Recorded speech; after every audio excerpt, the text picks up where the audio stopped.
عام آدمی جو آپ کے ڈیرہ غازی خان میں بیٹھا ہے، میری لیا میں بیٹھا ہے، لاڑکانہ میں بیٹھا ہے یا لورا لائی میں بیٹھا ہے، اس کا بل کب سستا ہوگا وہ، تاکہ وہ خودکشی نہ کرے؟ لوگ کر رہے ہیں پچھلے سال کے. سر ایک تو میں آپ کو بڑی کلیئرلی بتاؤں کہ عام آدمی، جس کو آپ عام آدمی کہتے ہیں، اس وقت 3 کروڑ اور 30 لاکھ ہمارا کنزیومر ہے.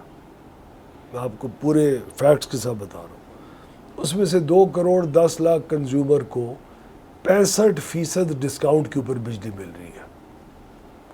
تو 3 کروڑ 30 لاکھ میں سے 2 کروڑ 10 لاکھ کنزیومر کو جس ریٹ کے اوپر بجلی مل رہی ہے، ہمارے اس ریجن میں اس ریٹ کے اوپر کسی کو بجلی نہیں مل رہی، سستی ترین بجلی مل رہی ہے. باقی رہ گئے اس کے علاوہ کنزیومرز. یہ بھی میں جناب کو بتا دوں کہ 45 لاکھ جو ہمارا کنزیومر ہے ہاؤس ہولڈز کا، ریزیڈینشل کی بات کر رہا ہوں، وہ 45 لاکھ ایسا کنزیومر ہے جو بجلی کی قیمت جو اس کو ملنی چاہیے اس سے وہ 10 روپے فی یونٹ بجلی کی قیمت زیادہ پے کر رہا ہے. 93 ارب روپے سالانہ یہ 45 لاکھ ہاؤس ہولڈ جو ہے، جو 300 یونٹ سے اوپر ہے، وہ 45 لاکھ ہے. جی.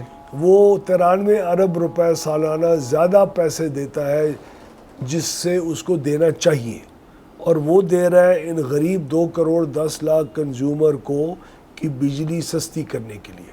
حکومت 300-400 ارب روپے سالانہ دیتی ہے، یہ تقریباً کوئی 93 ارب روپے یہ بھی اپنا حصہ بیچ میں ڈالتا ہے.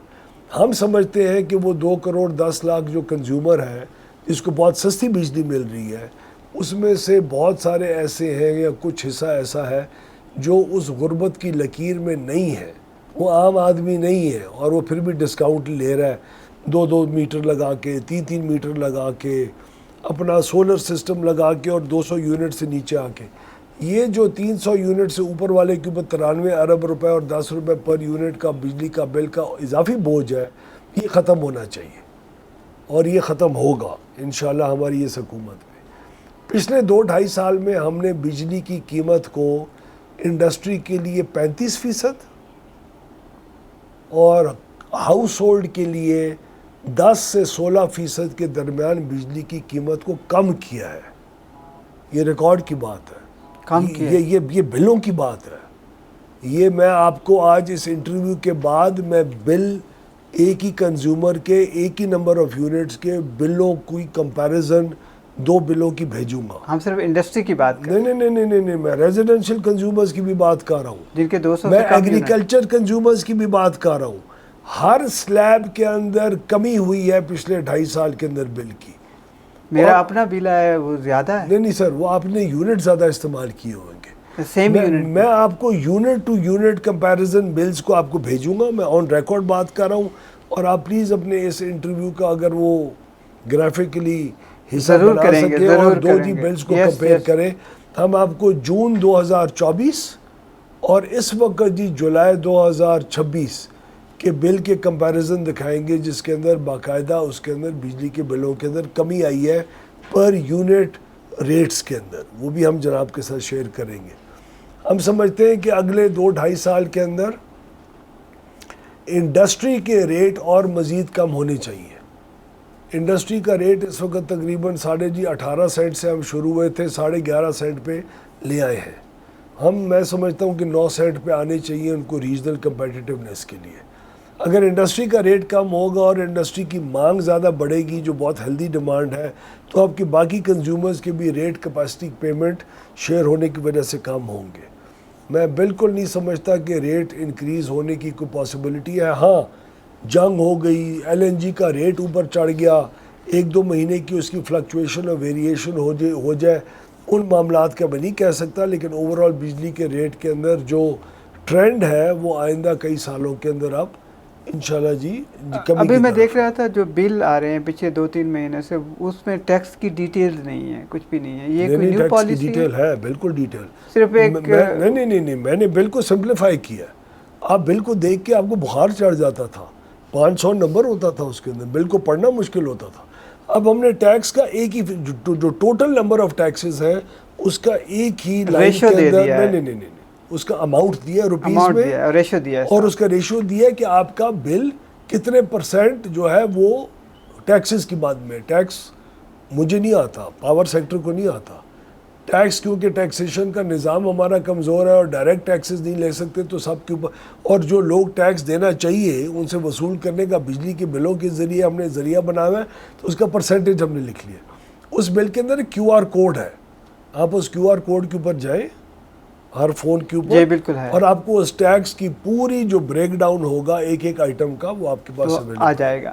تو لاسٹ تھنگ میں چاہتا ہوں کہ جس طرح ہم نے شروع کیا پروگرام، آپ نے جانا ہے امپورٹنٹ میٹنگ میں، آپ کے منسٹرز ویٹ کر رہے ہیں، کولیگس، ملت پارٹی سے نیشنل الائنس اور پھر سیاسی طور پر پارٹی جو ہے وہ آگے نہ گئی، بہت انٹرسٹنگ تھا۔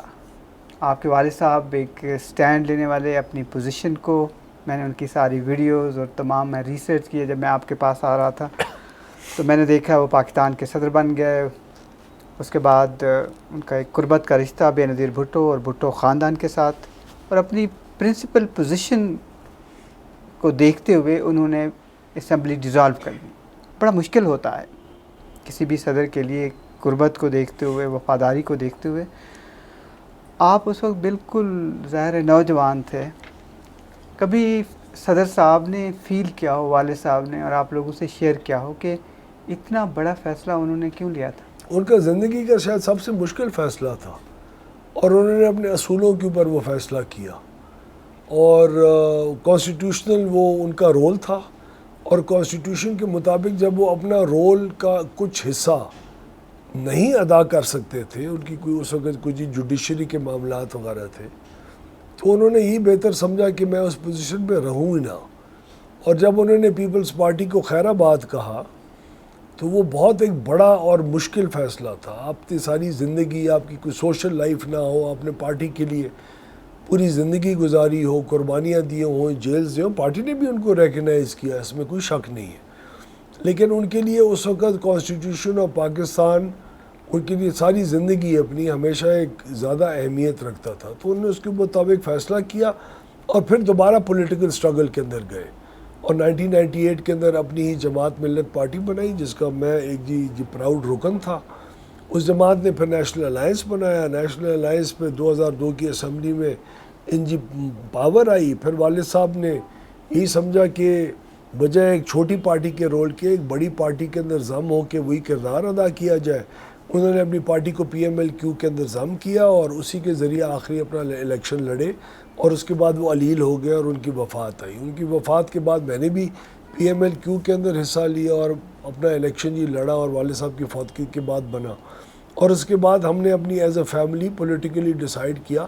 کچھ عرصہ ہم پی ٹی آئی کے ساتھ ایفیلیٹڈ رہے، لیکن 4-5 مہینے میں ان کی اصلی حقیقت ہمارے سامنے آ گئی، تو ہمارا ان کے ساتھ نہ مزاج ملا، اور نہ ہی ان کی جو منافقت کی ایک پالیسی تھی، کہتے اندر سے کچھ تھے، اوپر ایاک نعبد و ایاک نستعین کہا کرتے تھے، تو ہم نے سوٹ نہیں کیا، اور پھر میاں صاحبان نے کی جو سیاسی جماعت ہے اس میں ہمیں جگہ ملی، اور انہوں نے مہربانی کر کے ہمیں آزمایا، ہم ایز انڈیپینڈنٹ بنے، پھر ان کی پارٹی جوائن کی، اور پھر بہت سخت وقت جب نون لیگ کے اوپر آیا تب اللہ تعالیٰ نے ہمیں استقامت دی، ہم پارٹی کے ساتھ کھڑے رہے، اور اس کے لیے انہوں نے مجھے اپنی پارٹی ہائرارکی کے اندر بھی سیکرٹری جنرل پنجاب مہربانی کر کے مجھے نومینیٹ کر کے رکھا، میاں نواز شریف صاحب اور شہباز شریف صاحب نے، اور پھر ابھی تک کا سفر آپ کو خود معلوم۔